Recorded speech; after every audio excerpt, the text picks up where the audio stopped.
Bom, pessoal, bom dia a todos mais uma vez. Muito bom revê-los, né? Depois de 2 semanas da primeira aula, foi uma introdução, como a gente já abordou na semana passada, semana retrasada, na verdade. E hoje nós vamos entrar nos temas propriamente ditos. O primeiro módulo do curso é sobre a doutrina da revelação. Então nós vamos tratar aqui de pelo menos 4 domingos sobre a doutrina da revelação. Eu vou explicar para os irmãos o que é isso brevemente, né? Doutrina da revelação é basicamente o modo como Deus se apresenta ao ser humano, ou os modos, né, como Deus se apresenta ao ser humano. Não existe uma única maneira de Deus se apresentar para o ser humano, como a gente vai ver hoje. Então nós vamos estudar aqui basicamente, no dia de hoje, a revelação que a gente chama de geral de Deus. Nas próximas aulas nós vamos estar estudando a revelação especial de Deus, ok? Então, a teologia cristã, ela divide a revelação de Deus entre esses 2 blocos principais. A revelação geral, ou alguns teólogos chamam de revelação universal de Deus, e por outro lado, a revelação específica, particular, especial, ok? Mas, então, quando a gente trata de doutrina da revelação, a primeira pergunta que a gente tem que fazer é por que é necessário Deus se revelar? Por que isso é necessário? Essa é uma pergunta básica para a gente entender o contexto. Porque, pessoal, Deus não pode ser estudado de maneira direta. É o quê? Do meu? Tá. Quem que está querendo dar um rolê no carro? Deus não pode ser estudado de maneira direta. O que eu quero dizer com isso? Se Deus ele é transcendente, e a teologia cristã, ela trata Deus como sendo transcendente. O que é algo transcendente? É que transcende, que vai além do mundo material, do mundo empírico, do mundo onde a gente vive de carne e osso, do mundo que pode ser estudado em laboratório, que pode ser desintegrado na sua estrutura da matéria.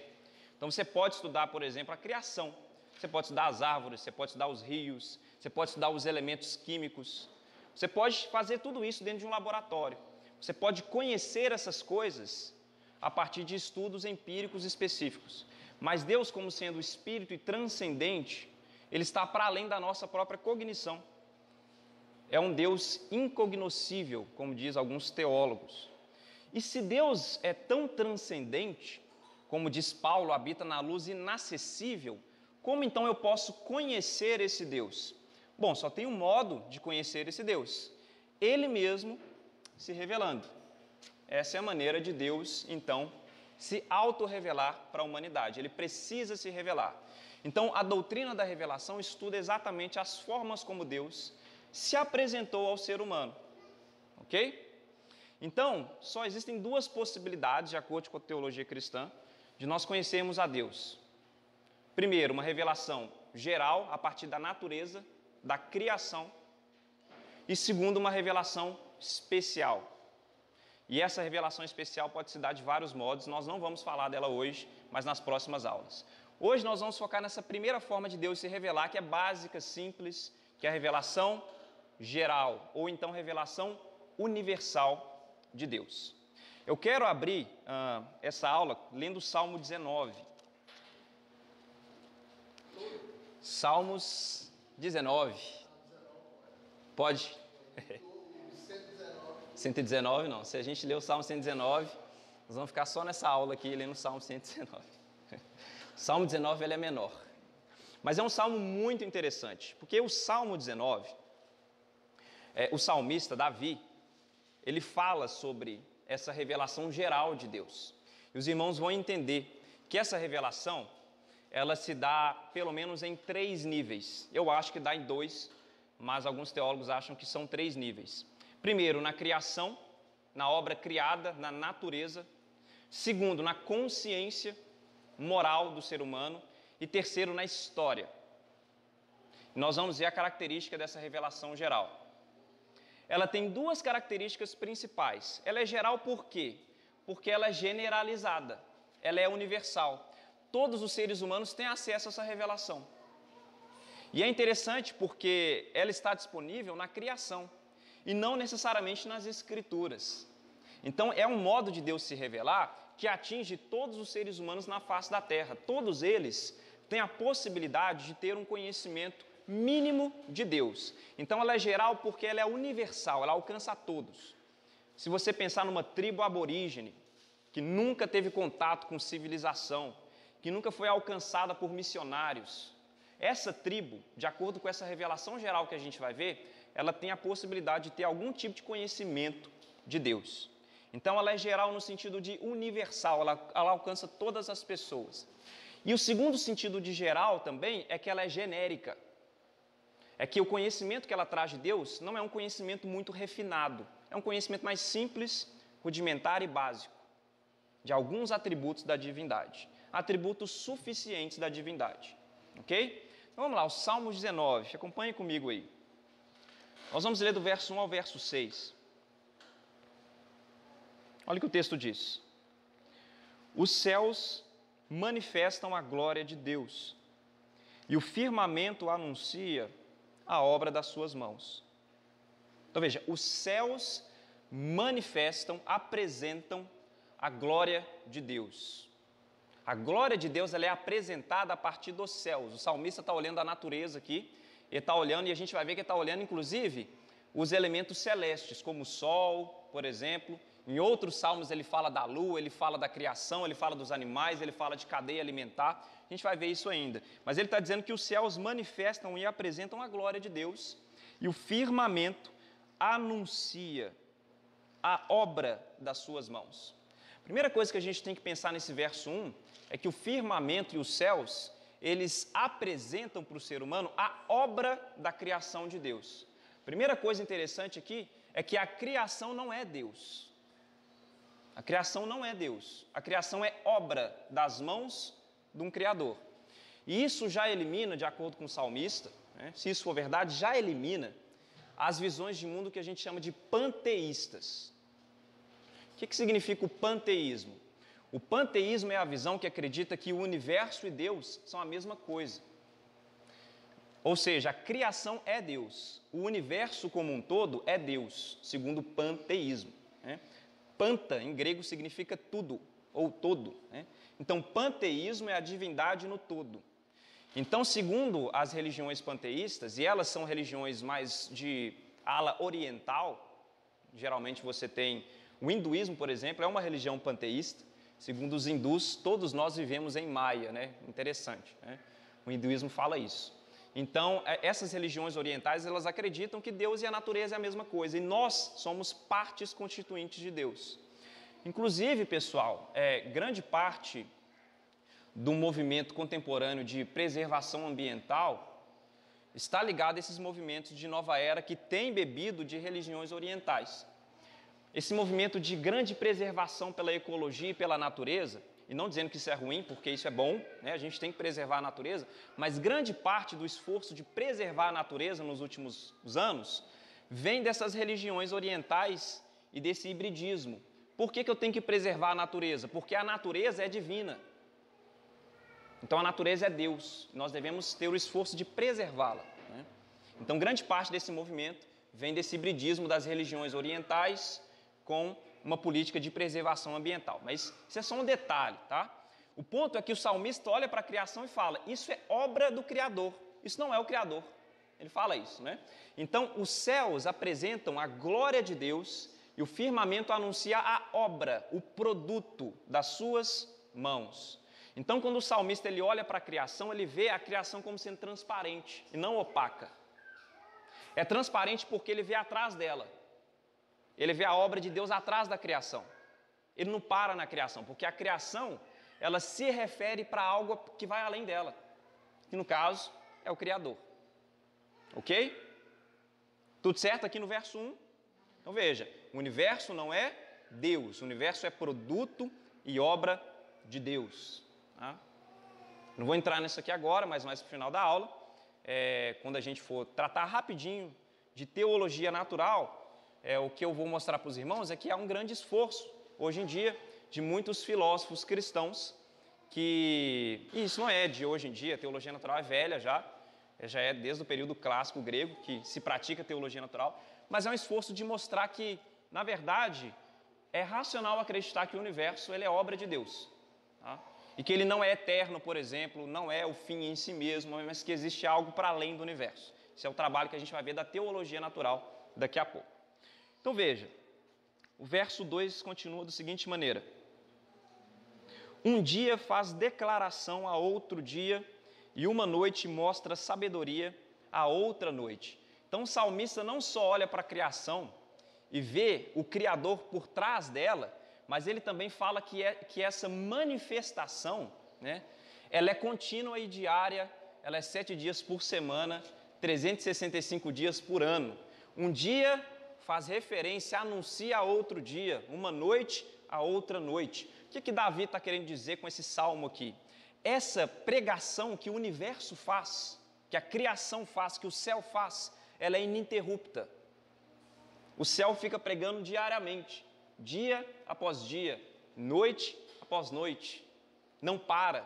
E aqui é um contraste com o trabalho sacerdotal, porque o trabalho sacerdotal, ele tem hora marcada, tem dia marcado para você oferecer o sacrifício, para você se achegar a Deus, para o ser humano ter algum contato através do sacerdote com Deus. O serviço no templo, ele tem hora marcada, mas a criação não. A criação ela é ininterrupta. Ela prega toda hora. Toda vez que você olha para o céu, toda vez que você vê um pôr do sol, você escuta a pregação de Deus. Toda hora, em todo lugar do planeta Terra. Então veja, essa pregação não só manifesta a obra de Deus, mas ela também não tem cessação. É o que Davi está dizendo aqui. E por isso ele continua no verso 3. Sem linguagem e sem fala, ouvem-se as suas vozes. O que ele está falando? Olha, essa pregação que vai de dia, noite, ela não tem linguagem.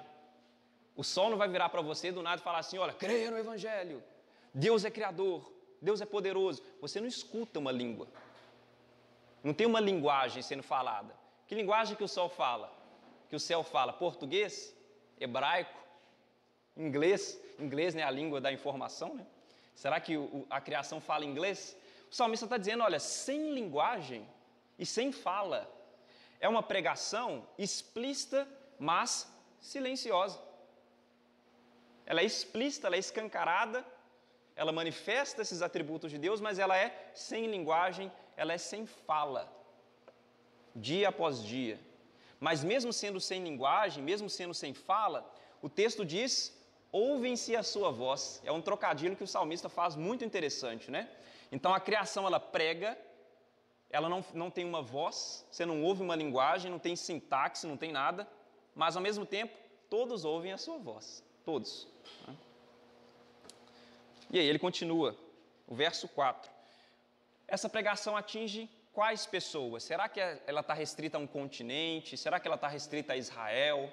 O verso 4 diz, em toda a extensão da terra, e as suas palavras até o fim do mundo. Por isso, quando a gente fala de revelação geral de Deus, ela alcança toda a extensão da terra, até os confins do mundo. O salmista tem em mente aqui todas as nações. Todas as nações ouvem essa pregação aqui da criação. Ok? Até aqui, pessoal? Tudo certo? Lembrando que se vocês tiverem perguntas, fiquem à vontade, tá? Para interromper a hora que quiserem. E o verso 6, ele acaba da seguinte maneira. A sua saída, na verdade, verso 5 em diante. 4, parte B do verso 4. Neles pôs uma tenda para o sol, que é qual noivo que sai do seu tálamo e se alegra como um herói a correr o seu caminho. A sua saída é desde uma extremidade dos céus e o seu curso até a outra extremidade, e nada se furta o seu calor. Então, que criação é essa que Davi está considerando no Salmo 19? A criação como um todo. E aqui ele dá o exemplo do sol, né? Fala que o sol ele tem um curso, né? Ele tem uma direção específica. Então, Davi está observando os astros aqui, celestes. E ele fala que isso manifesta a glória de Deus. Ele sai de uma extremidade e se põe na outra extremidade, né? Ele tem um curso específico e isso é repetitivo, isso é organizado. Isso pressupõe uma ordem natural no universo. E aí é muito interessante porque se Davi vivesse hoje, né, século XXI, eu tenho certeza que ele ia gostar muito da série O Universo, do History Channel, ou então do National Geographic, onde mostra os animais e cadeia alimentar e tal. Série Cosmos também, que fala do universo, dos corpos celestes. Davi, com certeza, iria gostar muito desses programas. E, com certeza, ele ia muito ver a glória de Deus se manifestando em tudo isso. O conhecimento que ele tinha no presente momento aqui é um conhecimento bastante rudimentar do universo, né? Mas hoje a gente já tem uma riqueza científica, uma complexidade imensa sobre aquilo que existe, né? E a gente consegue muito bem visualizar a glória de Deus em toda a estrutura do cosmos. Então Davi, pessoal, no Salmo 19, ele está deixando claro que a criação, ela prega. Ela tem uma pregação diária, silenciosa, ininterrupta, e que na sua extensão ela alcança todos os seres humanos. Ok? Tudo bem? Já ouviram falar dessa revelação geral de Deus? Não? Agora você já sabe, né? Pregação não é só no púlpito. A natureza também ajuda os pregadores aí a anunciarem a Deus. Tá? Romanos capítulo 1, pula lá comigo rapidinho. Romanos capítulo 1. Paulo retoma o que Davi falou. Eu não tenho tempo de entrar em cada texto que fala sobre a revelação geral de Deus, porque, como eu disse no início, pessoal, da primeira aula, esse é um curso mais introdutório. Os irmãos, sabendo, né, sobre esses conceitos, sobre os textos bíblicos principais sobre isso, já dá uma base para os irmãos depois, se quiserem aprofundar e tal. Estou sempre mandando no grupo lá alguma coisa, né? Mandei essa semana um trecho de uma teologia sistemática, um trecho pequeno sobre isso, se os irmãos quiserem aprofundar mais sobre o assunto, fiquem à vontade. Tá? Mas, veja, você pode perguntar o seguinte, essa revelação, qual que é o efeito dela? Qual que é o efeito dessa revelação? Em Romanos, no capítulo 1, vou ler aqui do verso 18 em diante, nós vamos focar nesse texto por agora. Paulo retoma essa revelação geral de Deus e ele aplica essa revelação geral de Deus no campo da salvação e também da resposta humana em relação a isso. Tá? E a gente vai ver o que acontece. Porque a primeira pergunta que se levanta quando a gente fala de revelação geral é o seguinte: se existe a revelação geral, para que trabalho missionário? Essa é a primeira pergunta que é levantada. Porque não precisa de eu anunciar nada para ninguém, porque a criação já anunciou. Não precisa de eu pegar minha malinha e ir numa tribo indígena, aprender toda a língua indígena, fazer todo um trabalho antropológico lá, e depois anunciar o evangelho. Por quê? Porque, segundo as Escrituras, Deus já providenciou uma revelação. Então, para que o trabalho missionário? E segundo, essa revelação geral, será que ela tem um aspecto salvífico? Será que ela salva? Será que é suficiente para que o ser humano responda a Deus de maneira apropriada e seja salvo? Essa é a pergunta que geralmente é feita. E Paulo retoma essa questão aqui e trabalha ela a partir do verso 18 do capítulo 1. Olha o que ele diz aí. Porque do céu se manifesta a ira de Deus sobre toda impiedade e injustiça dos seres humanos que detêm a verdade em injustiça. Eu vou continuar lendo aqui. No verso 19 ele fala o seguinte: porquanto o que de Deus se pode conhecer, neles se manifesta, porque Deus lhe manifestou. Porque as suas coisas invisíveis, desde a criação do mundo, tanto o seu eterno poder como a sua divindade, se entendem e claramente se veem pelas coisas que estão criadas, para que eles fiquem inexcusáveis, ou indesculpáveis, em algumas traduções. Eu vou parar por aqui para a gente explicar esses versículos, depois a gente continua. Verso 19, Paulo fala que os céus manifestam a ira de Deus, ou dos céus se manifestam a ira de Deus. A pergunta é, por que Deus está irado? E por que os céus manifestam a ira de Deus? O texto responde aí no mesmo versículo, sobre toda impiedade e injustiça dos homens. Duas palavras aqui, impiedade e injustiça. Impiedade tem um sentido vertical, do homem para com Deus. Injustiça tem um sentido horizontal, do homem para com o seu próximo, do ser humano para com o seu próximo. Deus está irado por quê? Diz o apóstolo Paulo. Porque o ser humano, tendo a revelação de Deus, ele ainda assim não responde de maneira apropriada a esse Deus. Ele responde em impiedade, em falta de reverência. E mais do que isso, tendo a revelação de Deus disponível, ele responde em injustiça para com o seu próximo, que é a imagem de Deus. Paulo está dizendo isso. E ele fala aqui na parte B do verso 18. Então veja, o céu manifesta a ira de Deus sobre toda impiedade e injustiça dos homens que detêm a verdade em injustiça. Essa palavra que detém é uma palavra que significa suprimir. Você pode pensar num contexto de afogar. Os seres humanos, eles têm conhecimento de Deus, mas eles suprimem esse conhecimento. Eles afogam esse conhecimento em prol de praticar a injustiça, em prol de viver autonomamente, em prol de ser senhor de si mesmo. Então, por causa, e esse é o ponto principal que vocês têm que entender, pessoal, por causa do pecado, por causa da queda do ser humano, e a gente vai estudar a doutrina do pecado em toda a sua extensão, mas por causa que o ser humano é caído, é por isso que quando ele recebe essa revelação que está disponível na criação, o que ele faz? Em vez de ele ter uma resposta apropriada ao Criador, ele suprime esse conhecimento. Ele suprime esse conhecimento em prol de praticar a injustiça. Então existe uma supressão do conhecimento, um afogamento desse conhecimento que é a revelação geral. E isso, como o texto aqui no verso 18 diz, manifesta a ira de Deus. Porque os seres humanos, tendo conhecimento de Deus, não respondem a Deus de maneira apropriada. Por quê? Porque os seres humanos são pecadores. Eles são rebeldes em relação a Deus. E é por isso que ele fala no verso 19. Porquanto o que de Deus se pode conhecer, neles se manifesta.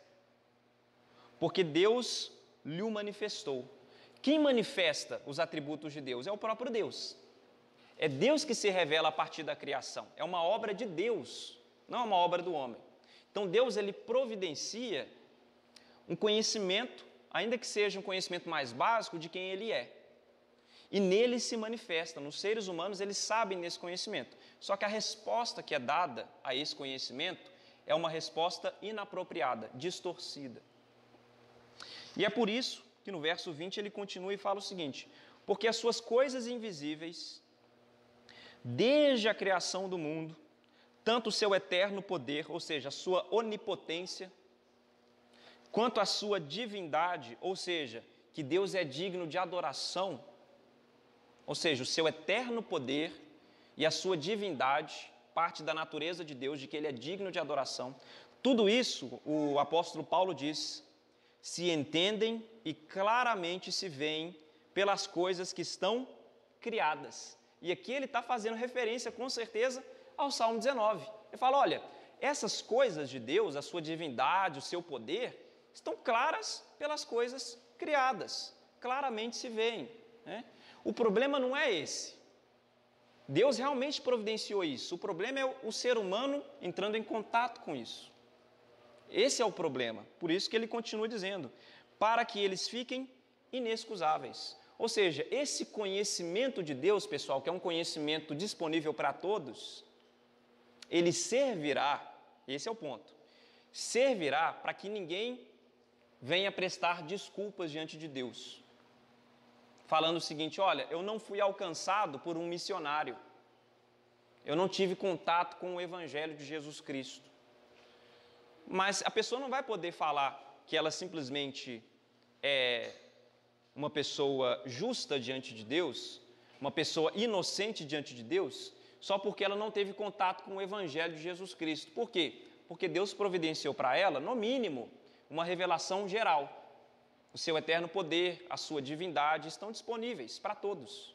Por isso que ele fala, para que todos fiquem sem desculpas, indesculpáveis. Não vai ter uma tribo na terra que vai chegar diante de Deus e fala, olha, eu eu sou justo e eu sou inocente porque eu não tive contato com o conhecimento de Deus, porque eu não fui alcançado pela revelação especial.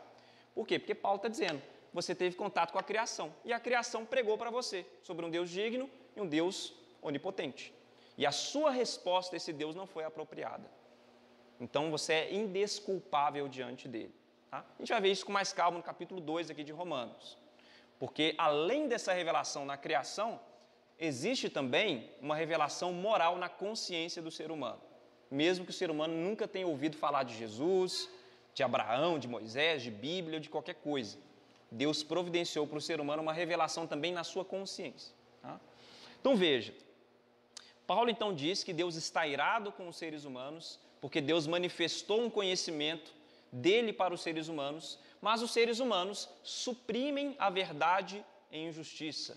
Têm conhecimento de Deus e afogam o conhecimento de Deus para praticar aquilo que eles desejam praticar, para serem autônomos. É basicamente isso que aconteceu na queda do ser humano.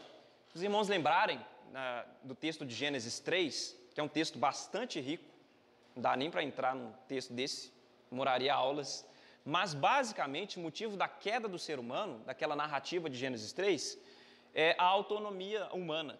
Porque a serpente vira para o ser humano e fala o quê?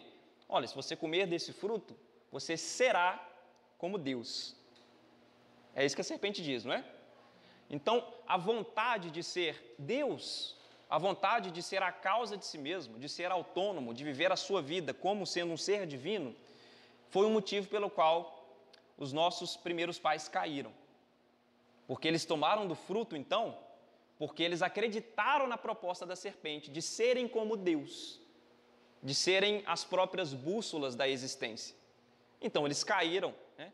E foi uma queda, por assim dizer, autocentrada, narcisista, para dentro de si mesmo, buscando a divindade em si mesmo. E o texto vai dizer que depois que eles tomaram do fruto, eles viram que eles estavam nus, né? O texto fala isso. Por quê? Porque o ser humano, quando rejeita a Deus, o que sobra nele realmente é uma nadificação, é um nada, é uma nudez. E isso é muito interessante porque vários teóricos falam isso, né? Eu sempre digo isso aqui, tem um filósofo francês, o Jean-Paul Sartre, que ele fala, todo ser humano tem a vontade de ser Deus, ele fala isso. Todo ser humano tem a vontade de ser Deus, mas o ser humano, na verdade, é um nada angustioso. O ser humano é o veículo pelo qual o nada vem ao mundo. Ele está falando ali de nudez mesmo. Né? E foi isso que aconteceu na queda do ser humano. O ser humano deu as costas para Deus e quando ele olha para si mesmo, ele não vê a divindade que ele procurava ver. Ele vê, na verdade, uma nudez. Por quê? Porque o ser humano, ele é a imagem e semelhança de Deus. Quando eu arranco Deus do meu horizonte, eu tiro a minha própria identidade, minha própria vestimenta, e eu fico nu. Tá? Mas esse é assunto para outro dia. Okay? O que Paulo então está dizendo aqui é que os seres humanos eles rejeitaram a Deus e esse conhecimento de Deus para praticarem a autonomia, a sua própria injustiça. Eles preferem praticar a injustiça do que glorificar a Deus e viver de acordo com a justiça de Deus. Ok? Até aqui, pessoal? Estão me acompanhando? Estão acompanhando? Se não tiver, fala assim, pelo amor de Deus, para um pouco e volta aí. Tá bom? Então veja. O verso 21, você pode perguntar assim, como os seres humanos suprimem essa verdade de Deus? Essa é uma questão que os teólogos debatem ainda, tá? Nós não sabemos se Paulo está falando aqui de um mecanismo consciente, a gente não sabe se ele está falando de um mecanismo inconsciente, subpessoal, a gente não sabe. O fato é que os seres humanos fazem isso. Tá? Agora, ele dá aqui um método, na verdade ele dá um modo pelo qual os seres humanos suprimem a verdade de Deus. Um modo. Ele fala aí no verso 21. Porquanto, tendo conhecido a Deus, não o glorificaram como Deus, ou seja, não reconheceram a dignidade de Deus, mesmo tendo conhecido a Deus. Nem lhe deram graças. Essa palavra aqui, graças, né, que vem de caritas no grego, significa uma atitude de agradecimento, um coração agradecido. Então, eles não glorificaram a Deus, nem lhe deram graças. Pelo contrário, ele diz, em seus discursos se desvaneceram e o seu coração insensato se obscureceu. A palavra que Paulo utiliza aqui, em seus discursos, é uma palavra muito interessante. Talvez, em algumas traduções aí, esteja nos seus raciocínios. Tá? É uma palavra melhor, porque a palavra grega aqui é dialogia, de onde vem também uma palavra similar, dialética, né? O que Paulo está pensando aqui no verso 21? Muito interessante. Ele está falando para os romanos, e os romanos, eles estão impregnados de sabedoria grega. Eles estão impregnados, porque os romanos, eles anexaram na extensão do seu império a cultura grega. Então, se você pega, por exemplo, os deuses gregos, os deuses romanos são os deuses gregos rebatizados com outros nomes. O deus Dionísio grego, por exemplo, deus dos vinhos, deus das festas, ele é rebatizado em Roma como Baco. Então, você tem o deus, por exemplo, Hermes, ele é tomado como sendo Mercúrio pelos romanos.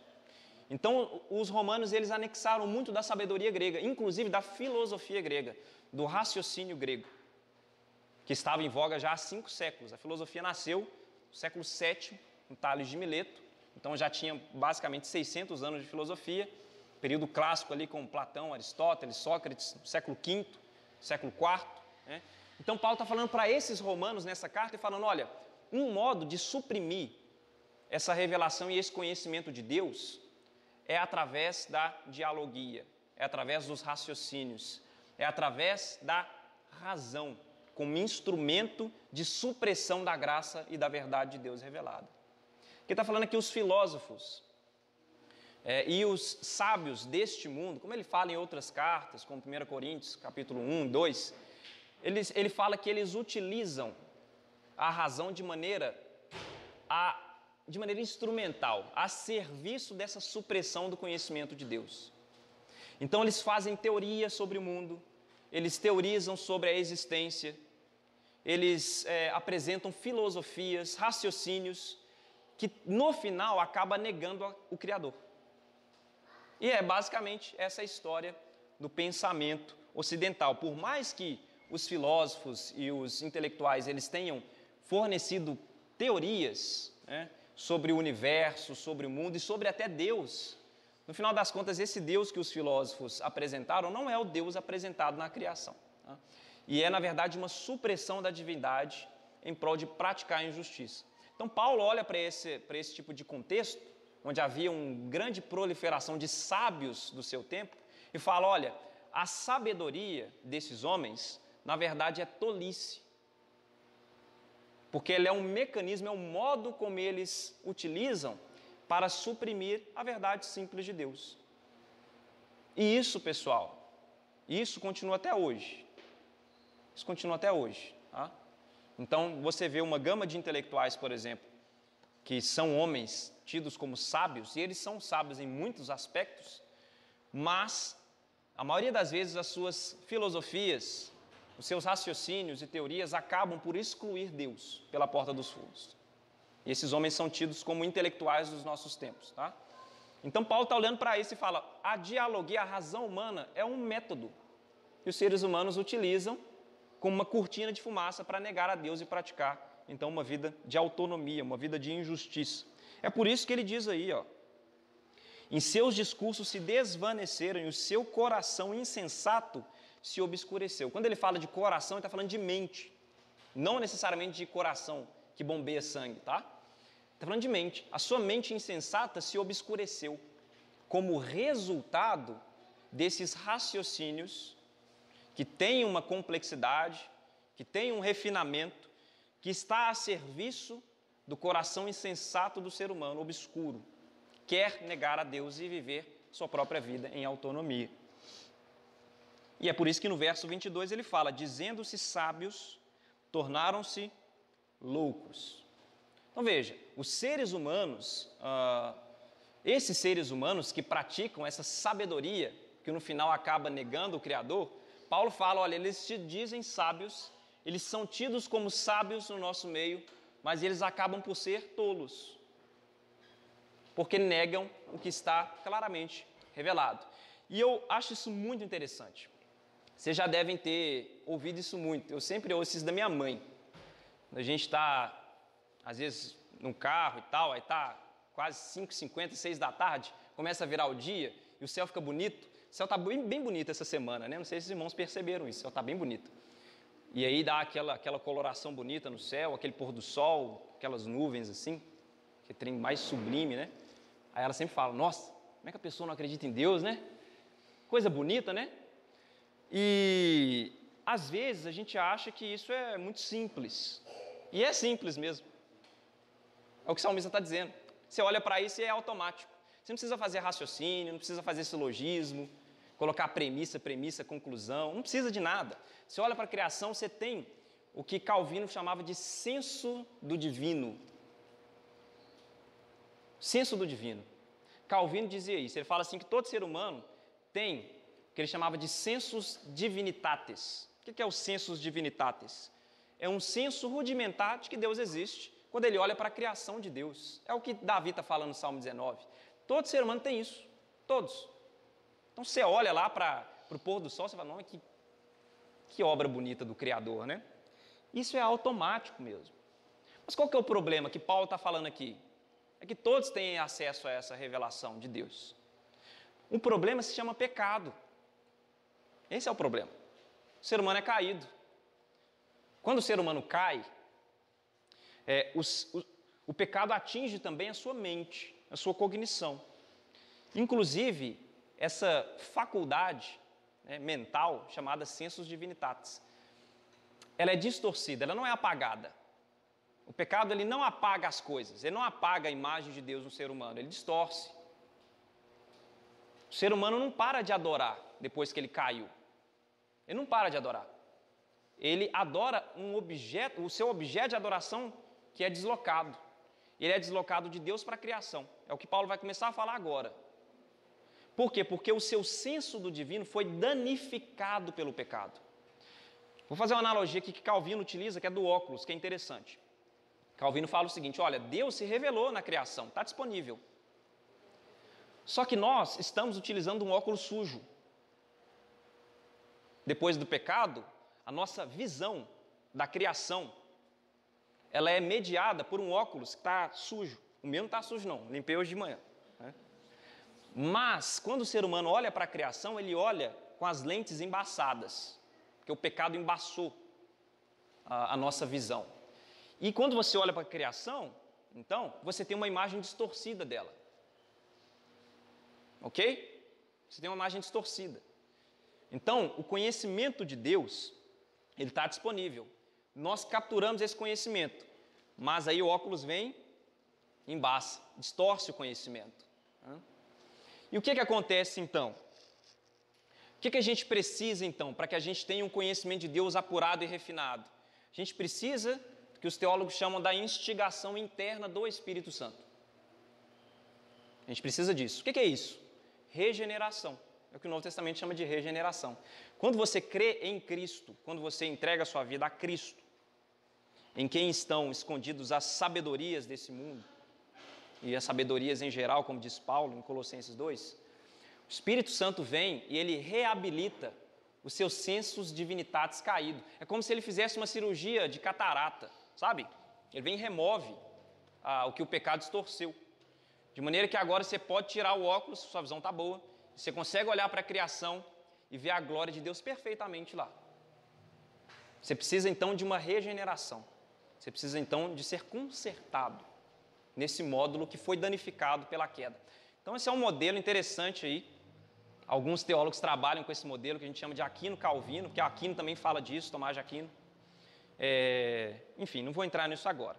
E outra coisa que eu quero falar para os irmãos, que essa percepção da divindade, que é simples na criação, que as pessoas olham para um pôr do sol, olham para um mar, olham para um rio e percebem a criação de Deus, ela tem tido bastante confirmação nos últimos anos pela ciência cognitiva da religião. Eu tive o privilégio de ter um artigo publicado semana passada em que eu falo sobre isso lá, falo das últimas pesquisas da ciência cognitiva da religião e da tese que a gente chama de tese da naturalidade da religião. O que esses cientistas estão descobrindo? Que crianças pequenas, de 3 meses a 5 anos, elas formulam naturalmente, dados os estímulos básicos do ambiente ou da cultura que ela vive, elas formulam naturalmente uma percepção de um Criador. Isso é muito interessante, tá? Naturalmente. Assim como tem pesquisas mostrando que também os seres humanos têm um senso moral inato. Tá? O senso moral inato é um senso de certo e errado, de injusto e injusto, a partir do seu desenvolvimento natural. Então, isso vem a confirmar o que Paulo está dizendo aqui, que todo ser humano tem, no mínimo, uma propensão a ver o Criador na criação. O problema é o pecado que distorce isso, e distorce isso em prol de praticar uma vida injusta. Ok até aqui? Certo? Dúvidas, pessoal? Até aqui? Então veja, vou continuar o texto aqui rapidinho. Senão a gente não vai ter tempo de entrar em teologia natural. Verso 22. Dizendo-se sábios, tornaram-se loucos. Aí vem o verso 23. Mudaram a glória do Deus incorruptível em semelhança da imagem de homem corruptível, de aves, de quadrúpedes, de répteis, etc.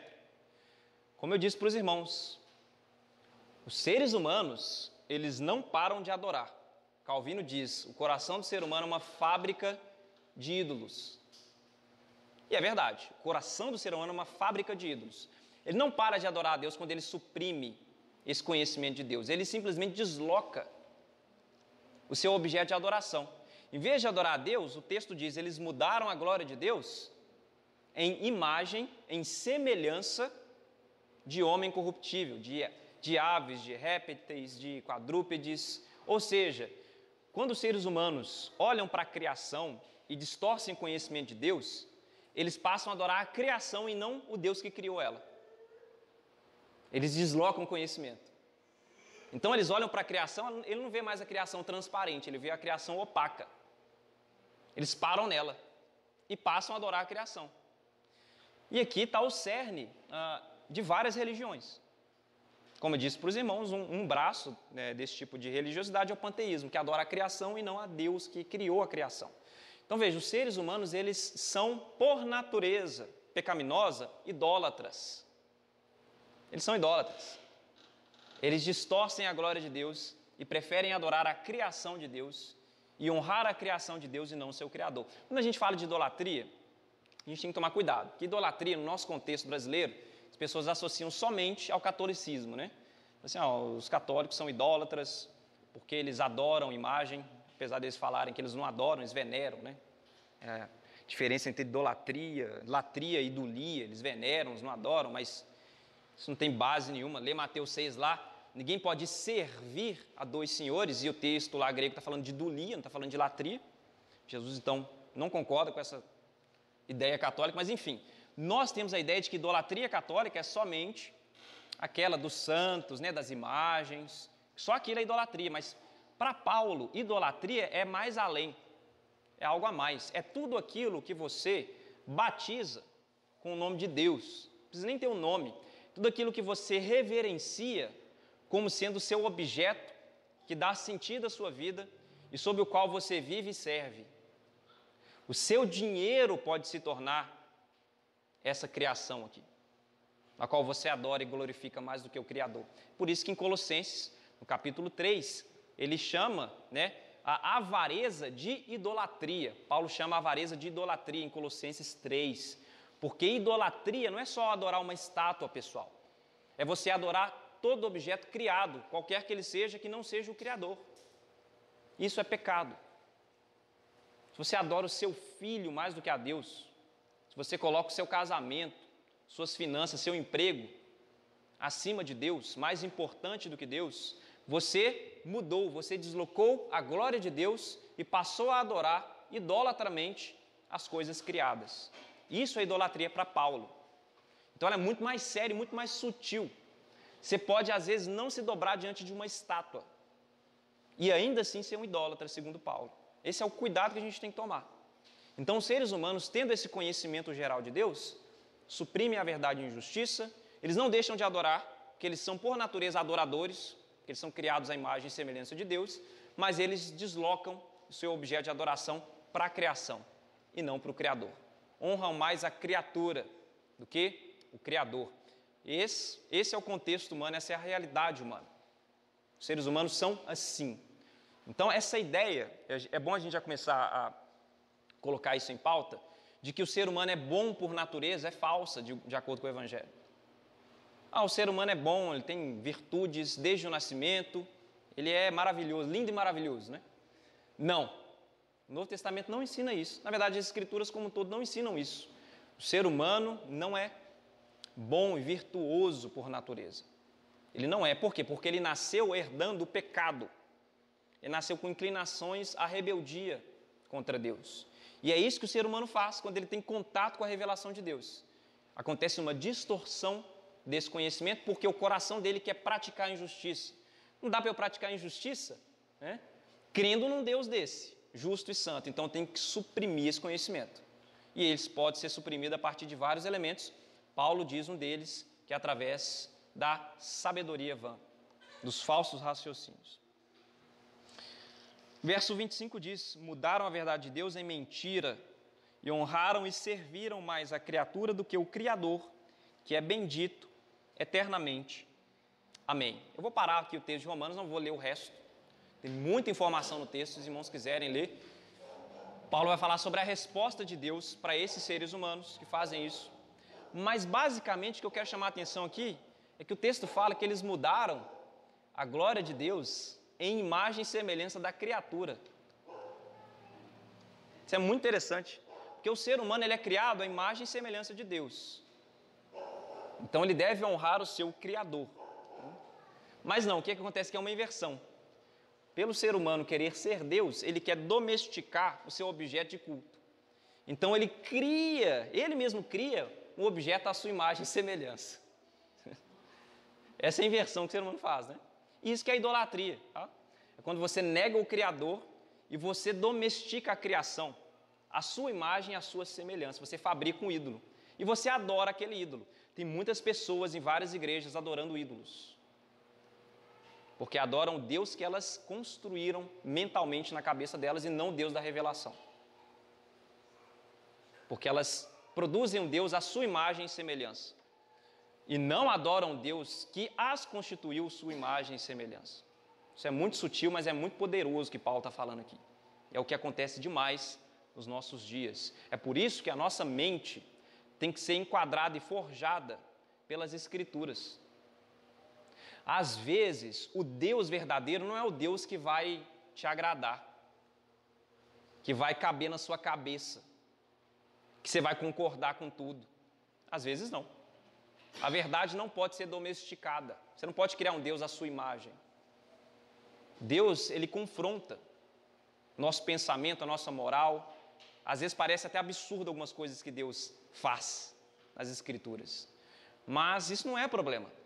Nós devemos nos conformar de acordo com as Escrituras. Por isso que Paulo diz, né? Romanos 12. Não vos conformeis com este mundo. Conformar vem da palavra forma. Não tomeis a forma, não se deixai moldar pelas coisas deste mundo, mas transformai-vos pela renovação do vosso entendimento. Nós devemos adequar o nosso entendimento à revelação de Deus e não à forma que a gente percebe no nosso mundo ao redor. Ok até aqui? Acho que eu falei mais do que eu devia. Mas tudo bem. Então veja, pessoal, existe uma revelação na natureza, tá? E essa revelação faz com que os homens sejam indesculpáveis diante de Deus, mesmo que eles não tenham ouvido o Evangelho. É por isso que o trabalho missionário é tão importante. Não pense você que o indivíduo que não ouviu o Evangelho está salvo automaticamente, porque ele é inocente, né? As pessoas geralmente têm essa percepção, né? Pessoa que nunca ouviu o Evangelho, ela é inocente. Como é que ela é inocente, né? Paulo fala, não, elas são indesculpáveis, porque Deus providenciou um conhecimento para elas, mas elas suprimem esse conhecimento. Uma outra forma de Deus se revelar, capítulo 2 de Romanos, pula aí comigo rapidinho. Claro? Você falou que eles são culpados, não, eles são indesculpáveis. Isso. Que é necessário também algo do Espírito Santo. Isso. Em relação geral, em relação moral, ela não é suficiente. Isso. A revelação geral ela não é suficiente para trazer salvação, ela é suficiente para manifestar a justiça de Deus. Desculpáveis de não responderem a Deus de maneira apropriada.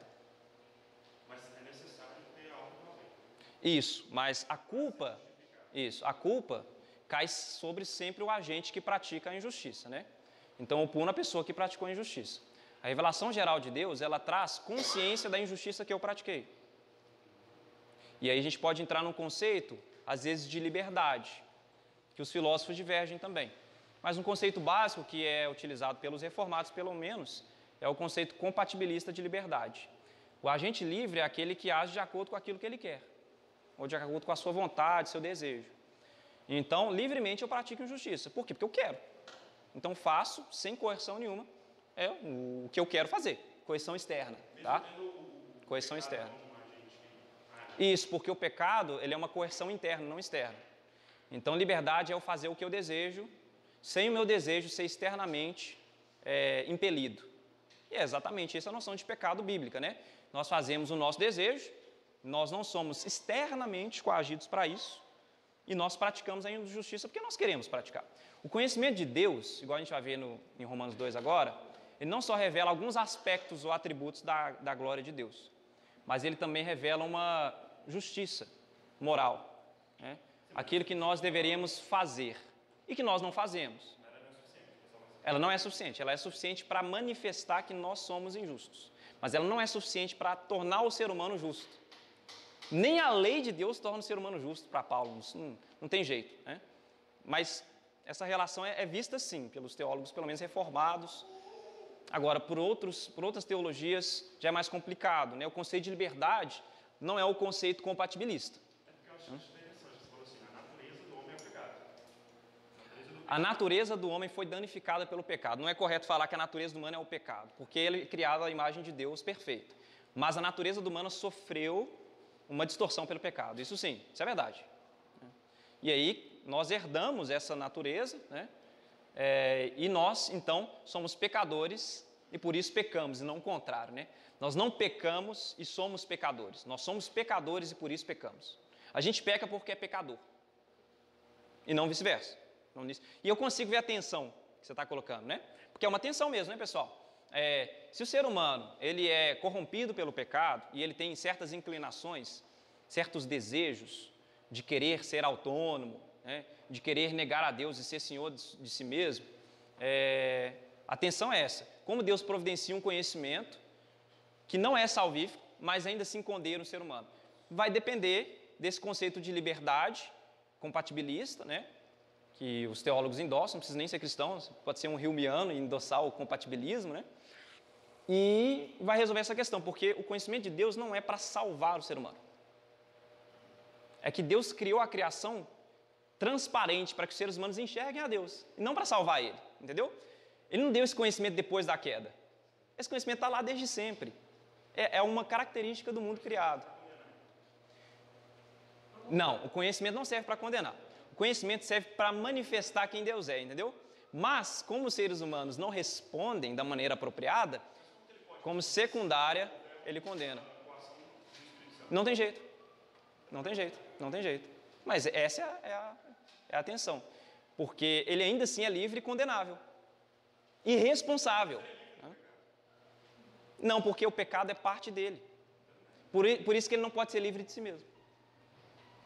Se ele for livre do pecado, ele é livre de si mesmo. E se não tem um agente por trás. É isso que o conceito compatibilista coloca. Porque um agente está fazendo alguma coisa. E ele está fazendo porque ele deseja. E ele tem consciência, porque ele tem um senso de justiça, que o que ele está fazendo não é apropriado. Agora, quem merece punição? O pecado, mas o pecado não é um agente. O pecado é o que entra na natureza e que faz com que o agente age de determinada maneira. Então, tudo no final depende desse conceito compatibilista de liberdade. Tá? Se você for o que a gente chama de... Se você tomar o conceito de liberdade libertária, que não tem nada a ver com sistema político, liberdade libertária, você vai ter que elaborar outra resposta para isso. A atenção fica. O pássaro herdou a asa para voar. Isso. Ele só está no ar. Isso. O pecador herdou o pecado. Isso. Isso. E ele tem consciência que ele peca. Pelo que a gente vai ver agora, entendeu? Que ele tem um senso de justiça. E ele faz isso porque ele deseja. Esses são os pontos, assim, que eu posso te colocar que são claros, né? Revelados, assim. Então, ele... Agora, o ponto da Bíblia é dizer que o pássaro cortou sua asa. Que não foi criado sem. Entendeu? Então, é mais complicado que isso. Por mais que a gente herde, né, o pecado, mas o conceito que a gente vai ver depois, quando a gente for estudar a martiologia, que é a doutrina do pecado, é um conceito que a gente chama de federativo. Esse conceito é muito importante nesse momento. Adão era o nosso representante. Quando a gente está vendo isso agora, quando um país vai à guerra, não vai só o presidente. Ah, mas não fiz nada. Mas você é parte orgânica do país. Você é responsabilizado também e você vai ter que ir para a guerra, cara. Porque é uma representatividade federativa. E o conceito que Paulo parece utilizar, né, desde Agostinho também fala isso, é esse conceito de cabeça representativa e federativa. Né? Se você trabalhar esse conceito, fica mais claro. Né? Ok? Mas da guerra você pode fugir. Do pecado, não. Né? Não, da guerra você pode fugir, você pode não ir. Mas você não pode fugir da responsabilidade de ir para a guerra. Isso você não pode fugir. E é isso que importa nas Escrituras. A responsabilidade está lá, entendeu? Ok, pessoal? Vai ser um desertor e vai morrer, né? Sim. Claro, fica à vontade.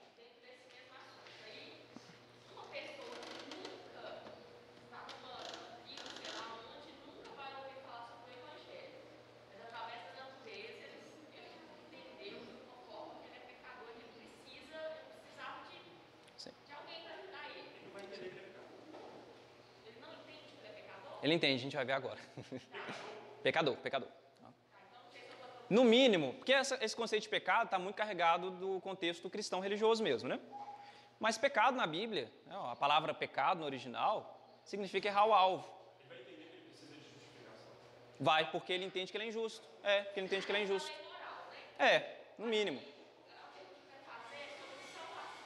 Sim.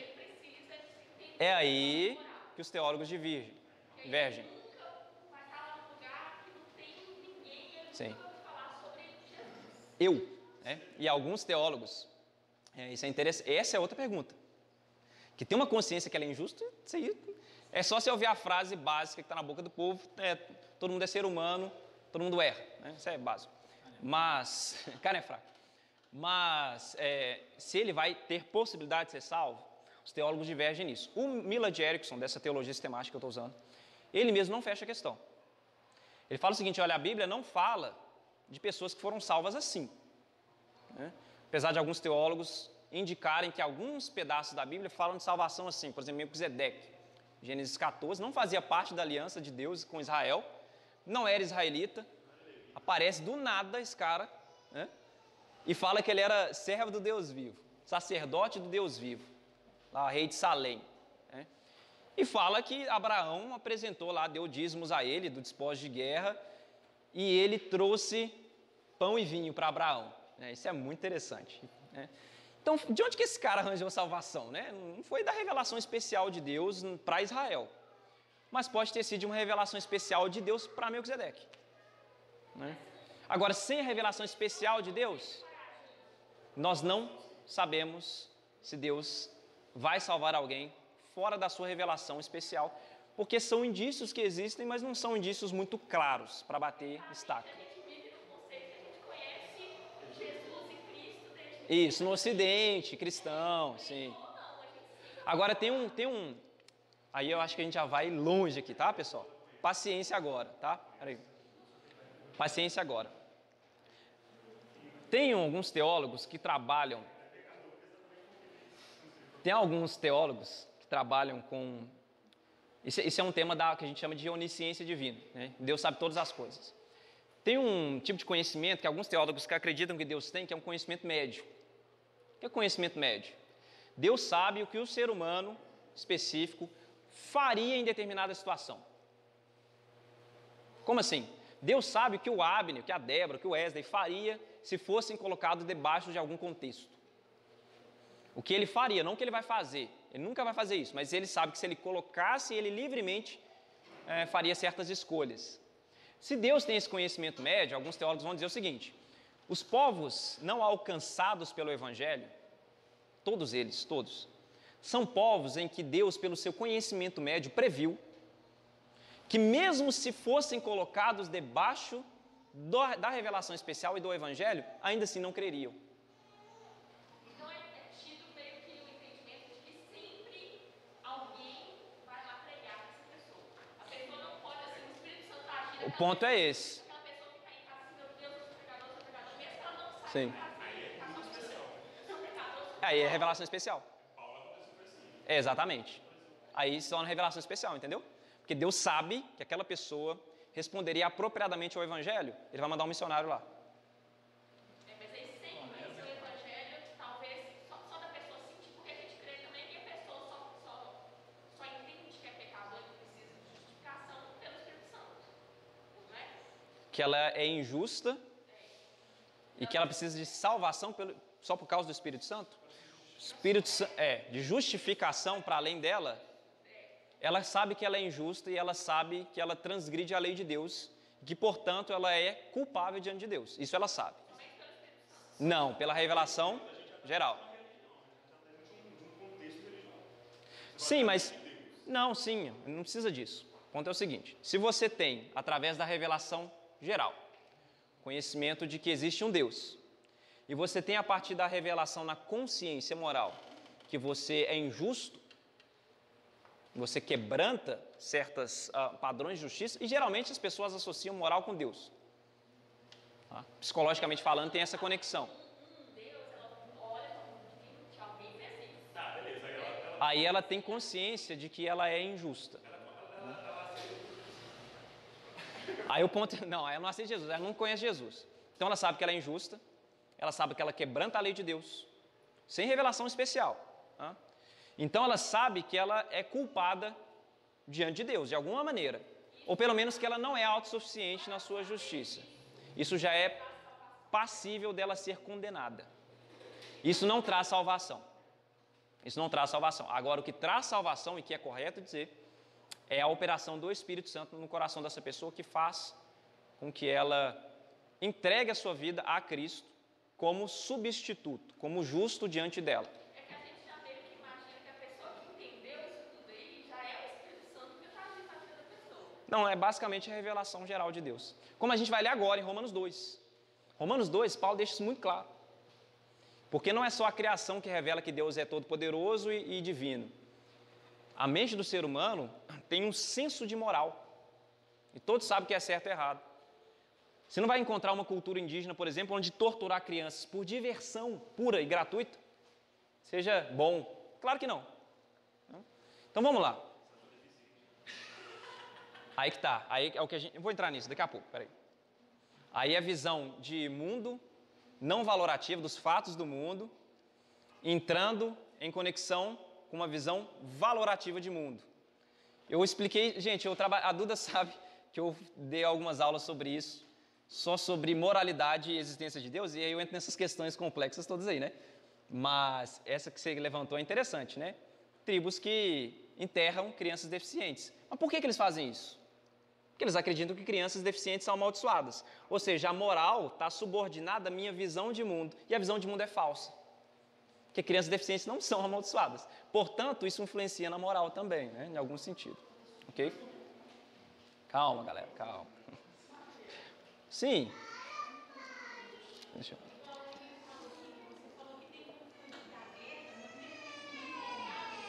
Oi? Desculpa, não... Isso. Não tem como você fugir da sua consciência de pecador. Não tem como você simplesmente fingir.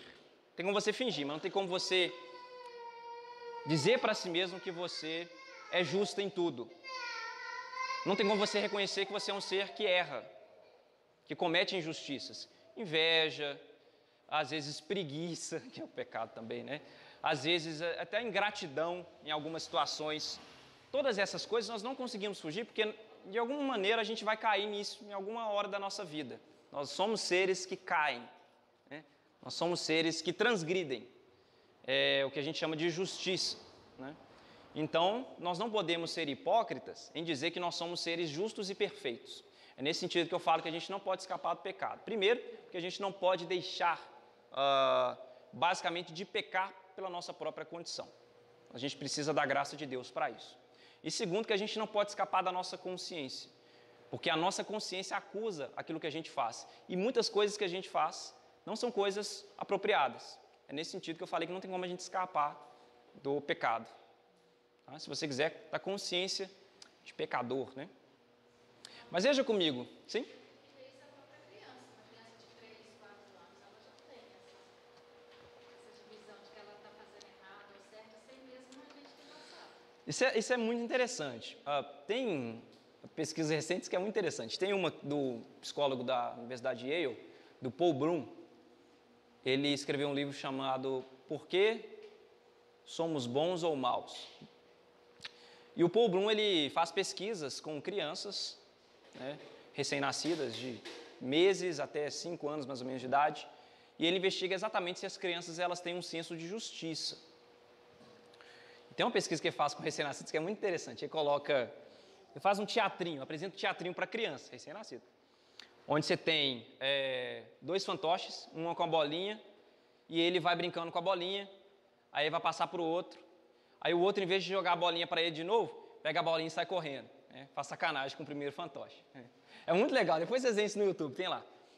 E aí eles apresentam para a criança os 2 bonecos e dão um presentinho para ela, presentear um dos 2, né? E as crianças geralmente presenteiam o bonzinho da história. Tem uma criança até que deu um tapão na cabeça do outro boneco assim, né? Tipo assim, né? Punindo ele, né?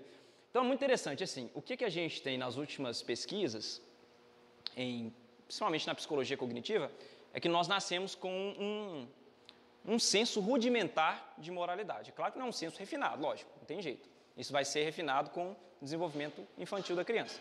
Mas nós nascemos com um senso rudimentar de certo e errado. Isso não é adquirido na cultura, isso é refinado, impulsionado, trabalhado dentro da cultura. E pode, como o Abner falou ali, um exemplo que ele falou, pode sofrer distorções, né? Nem distorções, mas mudanças a partir do conhecimento que a pessoa recebe sobre o mundo. Isso afeta o modo como a gente estabelece a nossa moralidade também. Então, crianças têm um senso rudimentar de justiça. Agora, o ponto é o seguinte, não vou falar isso agora não. Nós vamos entrar nisso ainda quando a gente estudar a doutrina do pecado, viu, pessoal? Aí o negócio vai ficar polêmico mesmo, tá? Mas vamos esperar até lá, vamos aguardar, tá? Vamos esperar até lá.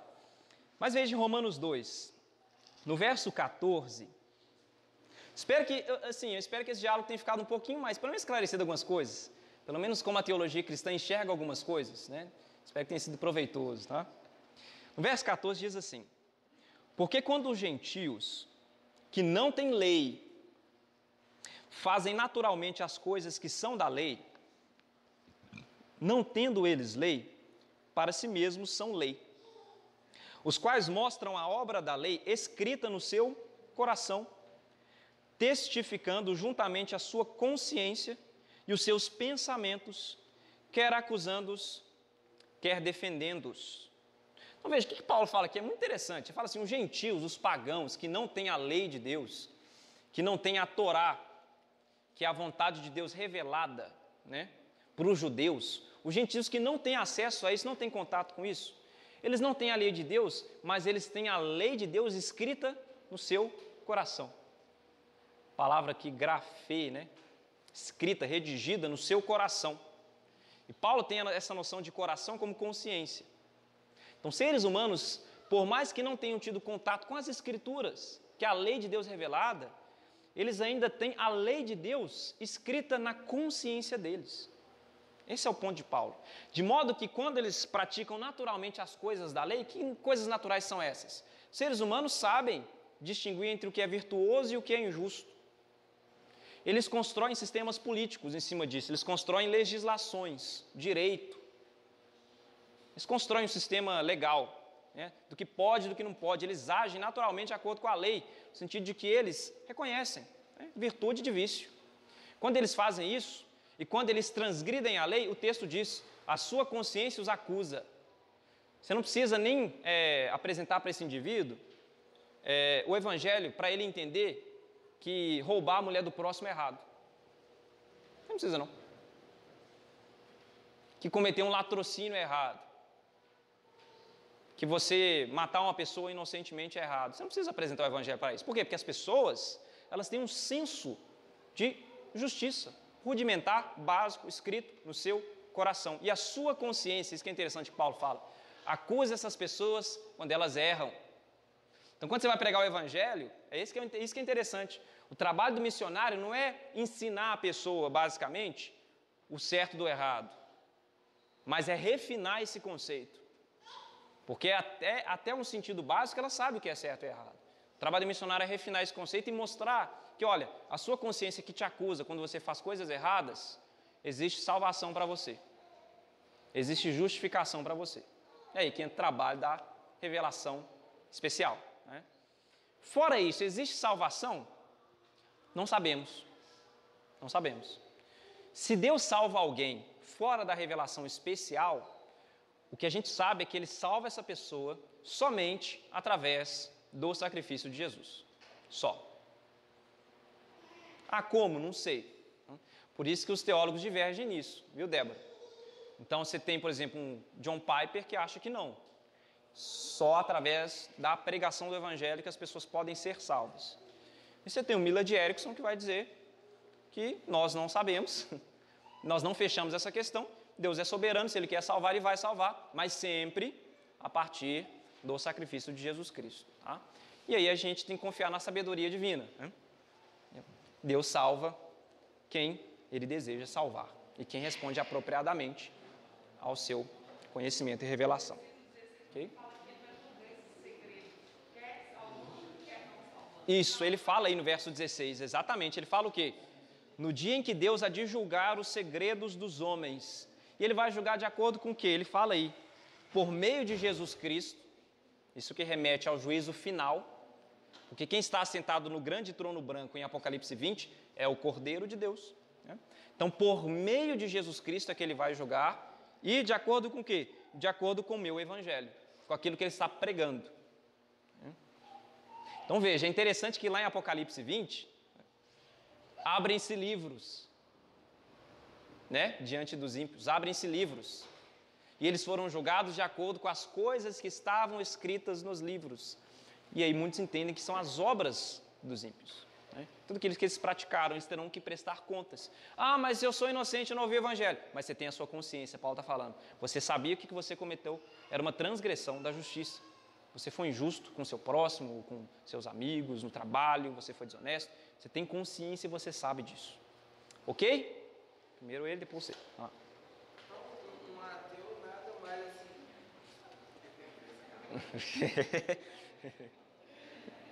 Brotou um bebê ali debaixo do banco ali. Engraçado. Um ateu mais assim, que você pode entender de tudo que você fala é rebelde mesmo. É. Eu fico tentando Sim. imaginar o que se passa na cabeça.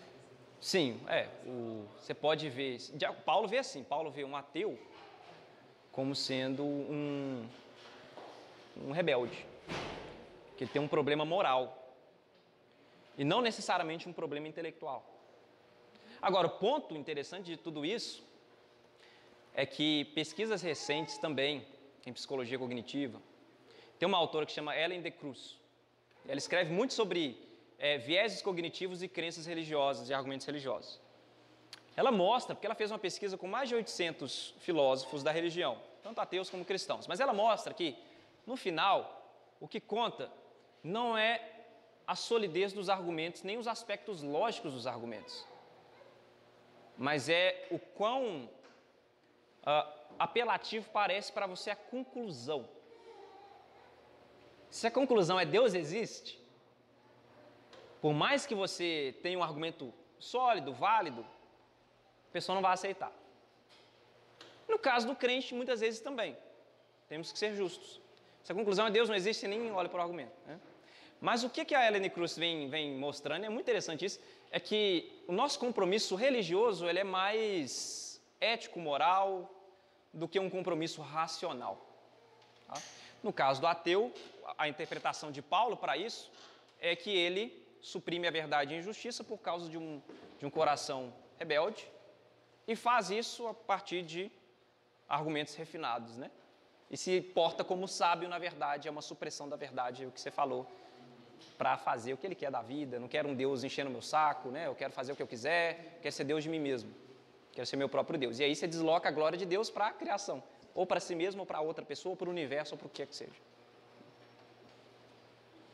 O ladrão da cruz, por exemplo, a consciência dele que...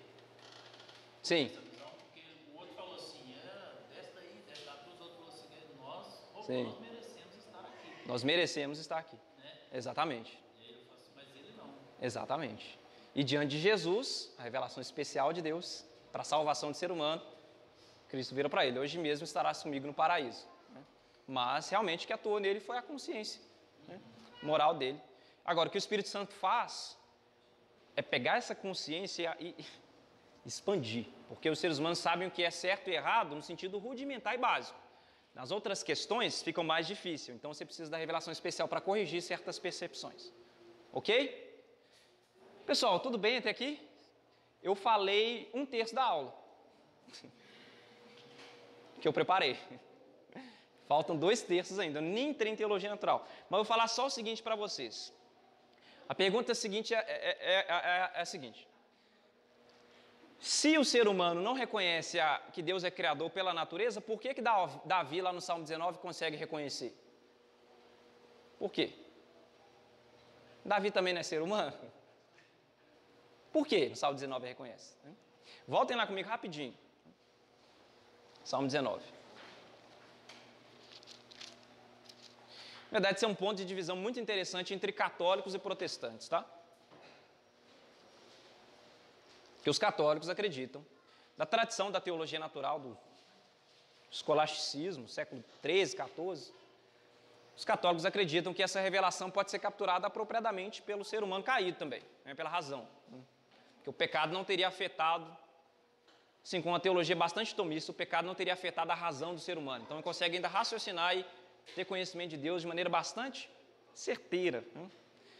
E os protestantes, eles têm uma visão diferente. Eles falam, olha, o conhecimento está lá, mas a razão foi afetada pelo pecado também. Então, nós distorcemos, né? Usamos desses raciocínios e distorcemos a revelação que está lá. Então, o ser humano caído não pode, na verdade, ter uma imagem perfeita assim, de quem é o Criador e etc. Mas no Salmo 19 que a gente leu, se você continuar lendo, o salmista está olhando a criação a partir da revelação geral que ele recebeu, porque ele recebeu a Torá de Deus, ele recebeu a lei. E é por isso que ele fala aí, no verso 7, que está no mesmo texto, como continuação do mesmo assunto, ele fala, a lei do Senhor é perfeita e refrigera a alma. A lei do Senhor é perfeita e corrige a alma. Restaura.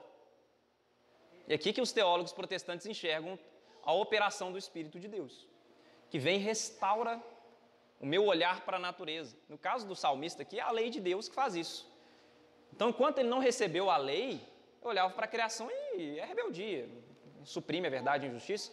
Mas depois que ele recebe a lei, ele consegue olhar de maneira apropriada para a criação, porque a lei é como se fosse uma lente, né, que faz você enxergar perfeitamente a criação. Por isso que ele dá glórias a Deus pela criação. Então, a lei do Senhor é perfeita, refrigera a alma, o testemunho do Senhor é fiel e dá sabedoria aos simples. Parece que Paulo faz esse trocadilho, né, dizendo-se sábios, tornaram-se insensatos. Enquanto o salmista está falando, os que recebem a lei de Deus, eles olham de volta para o mundo e conseguem enxergar o mundo de maneira bastante apropriada, de maneira bastante consonante, né?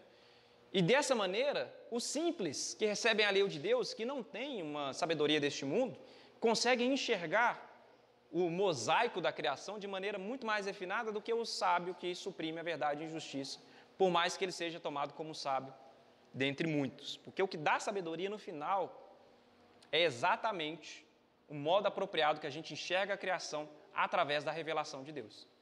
Ok? Então Davi está olhando para a criação, mas Davi recebeu a lei que refrigera a alma, que restaura o entendimento. Davi recebeu isso. Tem uma abordagem bastante interessante nos últimos anos de um teólogo, o grande teólogo de Oxford, o Alistair McGrath. Ele tem um livro chamado Teologia Natural, uma nova abordagem. E ele faz uma revitalização da teologia natural exatamente nesses termos. Ele fala, olha, a teologia natural ela não funciona para provar que Deus existe, mas para apresentar a partir do cristianismo o mosaico consonante da realidade. É um modo de olhar, de ler a natureza, né, a partir das lentes cristãs. É muito interessante essa abordagem do McGrath. Não tem tempo de falar mais sobre ela, mas ela é muito interessante. Parece que ela está falando exatamente do que Davi está dizendo aqui. Olhar a realidade a partir do cristianismo. Ok? Certo, pessoal, até aqui? Vocês me dão mais 10 minutos? Ou vocês precisam sair? Se alguém precisar de sair, mais 10 minutos. Porque tem muitas coisas para tratar que eu nem comecei. Depois, está no grupo já, se vocês quiserem, né, darem uma olhada no esboçozinho da aula de hoje, tem algumas informações interessantes lá, vários textos que falam sobre a revelação geral de Deus, que o ser humano tem em contato com esse conhecimento de Deus. Bom, então veja, o ser humano então é caído. 1 Coríntios capítulo 2.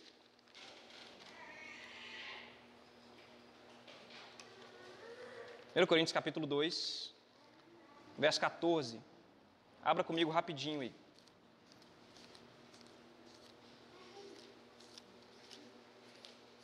1 Coríntios 2, 14.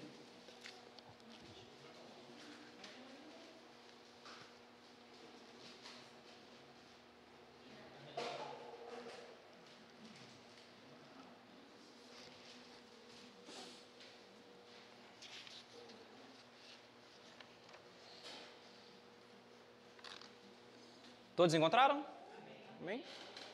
O que o texto aí diz? Ora, o homem natural, que chama de antropos psíquicos, o homem natural não compreende as coisas do Espírito de Deus, porque lhe parecem loucura, e não pode entendê-las, porque elas se discernem espiritualmente. Então veja, Paulo aqui ele dá um retrato do que o ser humano é concernente ao conhecimento que ele tem de Deus. Ele fala, o homem natural, o homem que não nasceu de novo, o homem não regenerado, natural, homem comum, ele não compreende as coisas do Espírito de Deus. E ele fala por que ele não compreende. Ele fala aí, porque lhes parece loucura. Então você tem um espectro, né? Não é que o ser humano, não é que a razão do ser humano não consegue produzir ciência.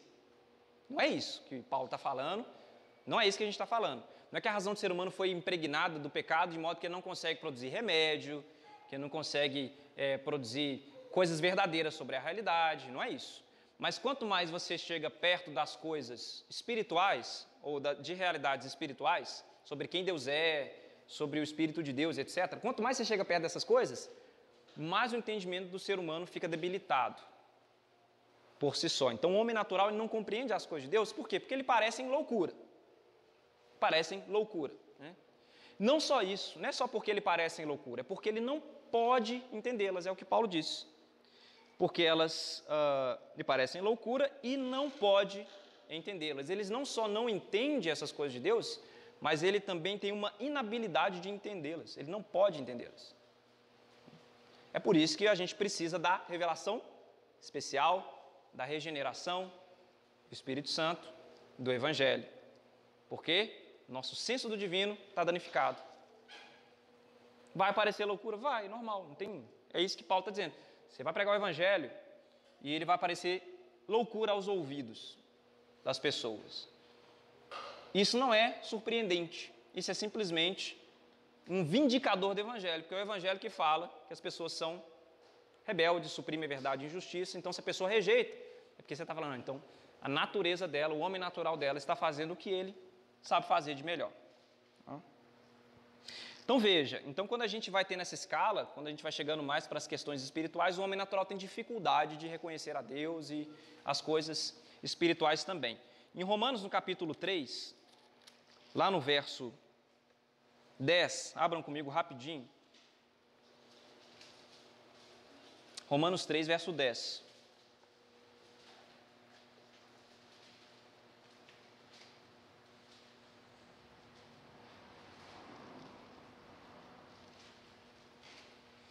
E esse texto é muito importante de Romanos 3. Acho que é um dos textos mais importantes para os reformadores aí que gostam de defender, que defendem a justificação pela fé. Mas veja no verso 10, como está escrito: não há um justo nenhum sequer. Paulo está citando o Salmo 53, ou 51, não me lembro agora. Mas veja, não há nenhum justo nenhum sequer. Nenhum, pessoal. Não tem nenhum justo na terra. Nenhum. E ele continua: não há ninguém que entenda. Primeiro, ele está falando do aspecto ético. Não há nenhum justo.